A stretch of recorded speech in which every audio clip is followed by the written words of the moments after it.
USC at Notre Dame. I'm excited for this one, Zach. This is our final game that we'll bring up. I am very interested on why Notre Dame is favored by 9.5 here. I think that is incredibly too high. I understand it's at Notre Dame, and you could figure in, USC's kind of struggled on the road a little bit, but they beat Purdue earlier this season. I say this quietly because I don't want Illinois fans to get mad at me, but they could have very well beat Illinois. They had a 75-yard touchdown pass that came back. Who knows if they still did? But that they played well against Illinois. I shouldn't say that they should have beat them, but I should say they played well against Illinois. So this is not the same USC team that we've seen in the past where they just go on the road and they completely collapse. And honestly, Zach, I don't love this Notre Dame team as much as other people do. I don't think the defense is as strong, and the defense has looked better these past 3 games. But who have they played? Arkansas, Boise State, NC State. I got news for you. USC is way better than all 3 of those teams, and they have a way better Mhm. offense than all 3 of those teams. This is a game where Jaden Maiava, Makai Lemon are going to have to be huge for them, as USC is still struggling with a lot. Eli Sanders being out for the season, Waymon Jordan not going to be back for this one. They're going to be relying on most likely the true freshman walk-on King Miller, maybe even Bryant Jackson. Of course, they'll have to take him off the injury list this time. They got fined for that happening. But Zach, I'm interested. Like I said, minus 9.5 favored Notre Dame on FanDuel in this one. What's your thoughts on the spread? And then give me your position battle you're looking at. Yeah, I mean, I think the spread is a result that Notre Dame was 3 points away from Texas A&M and 3 points away from Miami, who are 2 playoff favorites right now.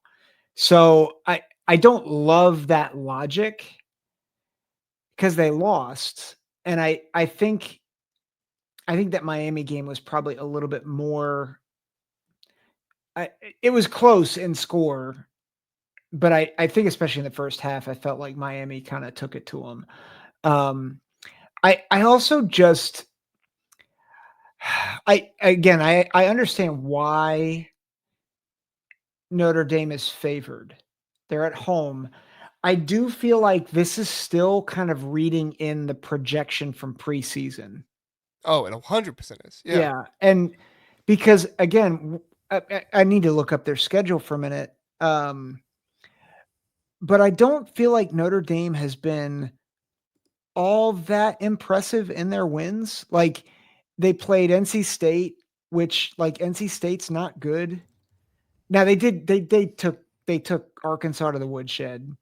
Which Arkansas is not great, but like they beat Arkansas worse than anybody else. Purdue, they scored a lot on Purdue, but again, like I think Purdue's gotten better, but I'm like, okay, but it's Purdue, and then they beat Boise 28-7. So against the teams that they were supposed to beat, they have had sizable margins of victory, but nothing that's been so like, oh yeah, like that's much worse. I mean, they were favored to win by 24.5 against Purdue. They won by 26. But it was close at half. Like it was only a 12-point margin at half. So I don't know. I feel like it should be more like 6.5. Yeah. That feels better to me. Yeah.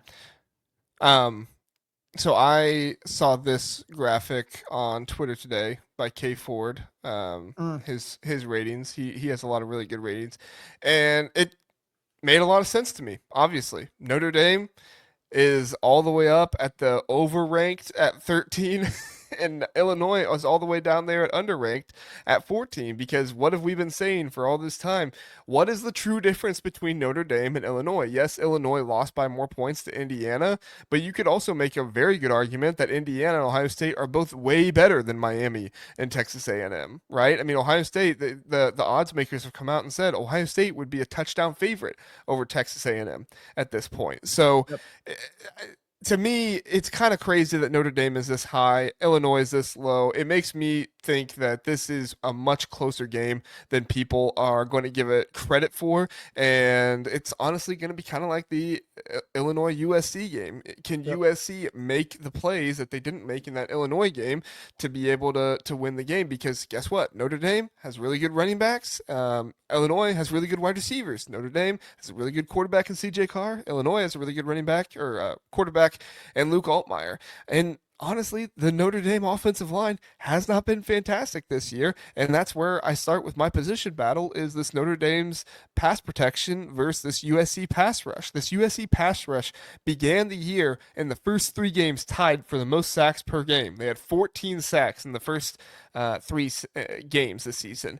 The past 3 games, they have only had 6 sacks, which is not even half of how many they had in the first 3 games. You can attribute that to guys like Eric Gentry and Devin Tompkins not being as good as they were, but you could also just attribute it to better offensive line play. And don't get me wrong, Notre Dame has a good offensive line. I wouldn't say it's great. I wouldn't say it's fantastic, but I would say that's where they lost to Miami and Texas A&M more than anything else was in the trenches. And if USC wants to win this game, yes, they have Makai Lemon. Yes, they have Jaden Maiava. Yes, they have a good run scheme that they can run their guys with right now. And I really like what they're doing on offense. But a lot of this comes down to can they put pressure on the young CJ Carr? Mm-hmm. If they can put consistent pressure on him and they can stop Jeremiah Love and Jaden Price and these good running backs that they have, then and I don't even stop them like keep them under 17 points or anything like that. I just mean stop them in the key critical moments so that way when this game is in the 30s or 40s, USC can get the last touchdown or the last field goal to win the game, and I think USC can make it happen. Mm-hmm. But oh, and I did want to say one more thing. Notre Dame's offensive line has allowed 34 QB pressures so far this season. Zach, I went through and took notes on how many quarterback pressures every single Big Ten team has allowed. Do you have any idea where that would rank in the Big Ten 34 QB pressures by an offensive line? I do not know. That would rank if you were going by. Oops, I should do it the other way instead of that way. If you were going by lowest QB pressures to highest, that would rank just below USC at Mm. ninth, in the very middle of the Big Ten. USC's offensive line has allowed 33 QB pressures this season.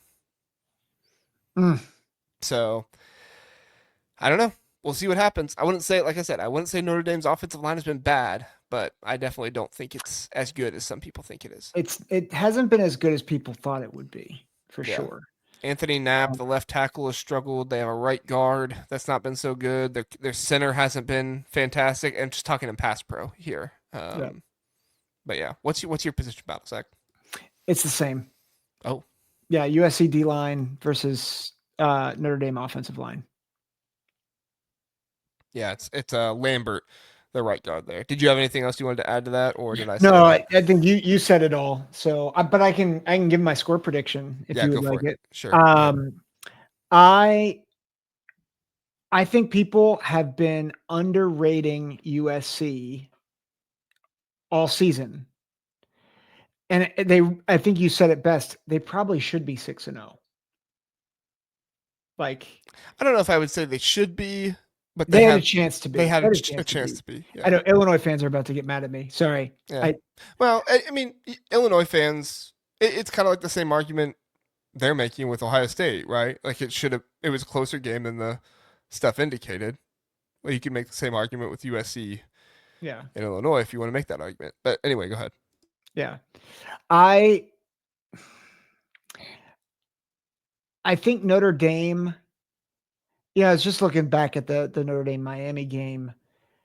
People forget like Miami was up like by 2 touchdowns in the 4th quarter. This is why I don't believe in Miami all that much.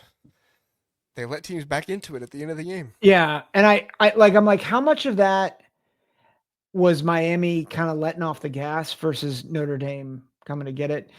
And I get that there's deficiencies with Michigan, but I think Lincoln Riley's going to have a plan offensively for Notre Dame. I think, I think Jaden Maiava has played much better. I think he's going to play turnover free. I think this might be the best group of receivers that Notre Dame's going to face. And I know there's a lot about Malachi Toney, but listen, Malachi Toney played his first game against Notre Dame. I get Toney's really, really good. Makai Lemon is a dude, and he's been doing it for a long time. Like, I think this group of receivers is going to be very, very difficult for Notre Dame to stop. I And I think literally said, Zach, during the Michigan game to myself, I literally said I should have picked USC because they have Makai Lemon. Sorry, go ahead. Continue. yeah, so I think it's high scoring because I think Notre Dame will get theirs, but I think USC wins 38, Notre Dame 31. Listen, USC has not won this game in a while in South Bend. At least I don't think they have. I'll go They back and won do my. in 22, I think. Oh, was it 22? Okay. No, I'm wrong. Sorry. Hold on. Let me look at I'll say history. You keep I'm thinking talking. about in South Bend. That's what I'm thinking of. Not Yeah. just like won that game, but won it in South Bend. I'll look it up. You keep talking. Okay. Well, I was just going to say that I think, as far as I'm concerned, I doubted USC against Michigan because I did not think about all the factors of this USC team and how Lincoln Riley, if you get into a shootout with him, I actually trust him best in those type of scenarios. If you get into a late fourth quarter situation, as Philip articulated there in the chat, Brett Bielema, outcoached him in that situation. I don't feel great about it. I think Marcus Freeman is a better in-game coach than Lincoln Riley, so I do think this is where it could bite me in the butt. But I'm going to pick USC to win this game because I think in a shootout situation, Lincoln Riley is going to be much more comfortable and be making better decisions for his team than Marcus Freeman will be. Now, if you are in the 2-minute warning and you're 30 yards away from the touchdown, please don't score a touchdown right away, Lincoln Riley. Don't make me look stupid here. But overall, I think that Lincoln Riley is continuing to evolve. He's continuing to get better as a coach. I think that Michigan game said a lot about him, that his team was able to go out there and bully that Michigan team after they got bullied last year instead. And I think that, like I said, USC is going to get the win in this one. A lot of the same reasons you said, the wide receivers, the quarterback play. I think CJ Carr is a good quarterback, but I think these last few weeks for Notre Dame have kind of been fool's gold a little bit. They haven't played good competition. They're living off this idea of they lost to two great teams at the beginning of the year. I don't think there's any other great teams in college football other than Indiana and Ohio State. I think those are the two. I think everybody else is, good or goodish.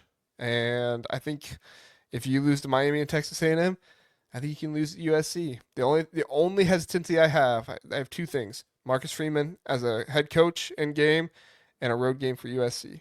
Those are my only two hesitancies. I think in Yep. a neutral field, USC wins this game. Yep. You are right. The last time that USC defeated Notre Dame in Notre Dame Stadium, 2011. In Notre Dame, okay. Yep. Yep. The last time USC beat Notre Dame was in 2022, but that was in LA. Mm. Yeah, Notre Dame's been on a win streak against them. Time to take it Mhm. down, USC. Make it happen. Yep. So, I like it. all right. As I say, you have anything else in this game? I do not.